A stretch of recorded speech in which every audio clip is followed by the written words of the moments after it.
everyone, and welcome to another review. Today we're going to go ahead and touch upon a fragrance that was released in the year 2004. The fragrance we're going to talk about today is called Eau Noire from the house of Christian Dior.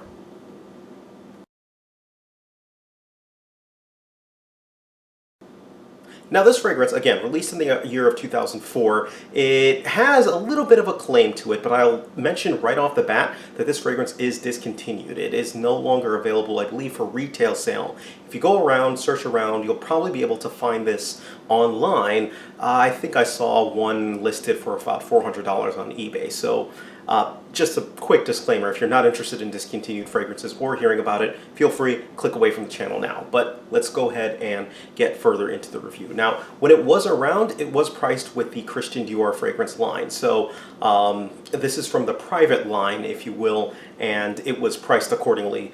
All of the private line fragrances are all grouped with the same prices, so that you should know. All right, so let's get right into the actual fragrance. Now, the notes are listed on the screen.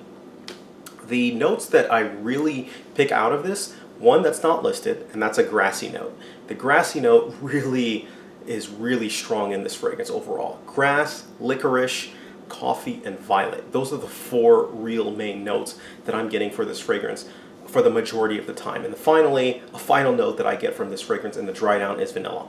Now, when you start off, this really comes off to me as a grassy coffee and curry type of a smell. It's a really doppelganger fragrance, right? And by doppelganger, I mean it changes quite frequently. One moment I'm smelling harsh licorice. That's really what I smell when I first spray it. Harsh licorice, harsh grass, and it comes across as kind of offensive to my nose. But then it changes into something a little bit nicer. I start to get a little bit more of the coffee notes, a little bit less of a grass note, and it becomes a more subdued grass, and it starts to get a little bit more of the violet coming in, and it becomes a little bit more of a pleasant fragrance. But then another 10-20 minutes later, it turns on my skin again, and it becomes a harsh violet note, if you will, a harsh grass. That harsh licorice keeps coming back, and this fragrance just repeatedly changes on my skin. It never really settles and becomes a scent until after about 5-6 hours. That's where I start to get a nice vanilla scent and a little bit of remnants of the other. So it's definitely a daring scent in my mind, but it's one that I feel 100%.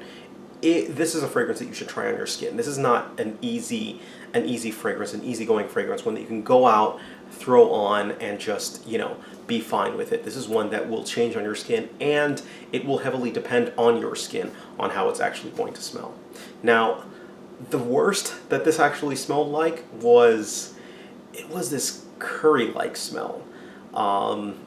That's the best description that I can give it up, and it just smelled really weird on my skin. So, that's at worst. At best is the dry down after about 5-6 hours. And that's really where it becomes more of a tolerable fragrance. Now, I go about 2 sprays with this fragrance.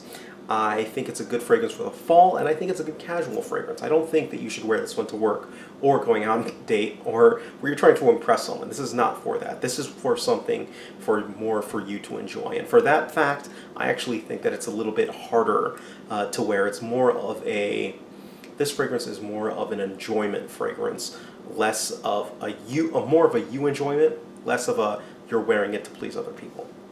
Now, performance-wise, this does have good performance. I'm getting 8+ hours out of this fragrance. It's projecting a good amount, and very positive on that front. I think it's a fragrance more for older people, older gentlemen. I don't think this is a good fragrance for younger people. Compliment factors, no. I got no compliments with this one, and I really didn't expect to get compliments with this one. And when I had people smell it, they thought that it was weird. A lot of people, that was really the common theme with this fragrance, is that the fragrance is weird. So that should just give you a red flag. That should give you red flags all around right there. All right, so at the end of the day, what am I going to give this? What is this getting in terms of a rating? I'm going to give this fragrance a rating of 3 out of 10. It gets a 3 out of 10 for a number of reasons. First off, it's expensive. It's discontinued.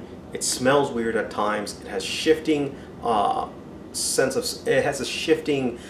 of smell, if you will. It has a shifting smell, and for those reasons are why I'm giving it such a low rating.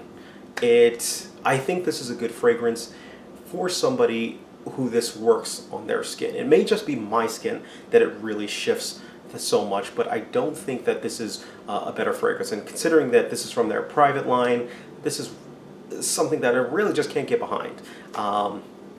Its only saving grace really is the dry down. I think the dry down is terrific, and all that what I've said about it smelling weird and everything like that, it still is a really great blended fragrance. So I can definitely still smell the quality. I just don't like the quality. All right. So that's what my thoughts are on it.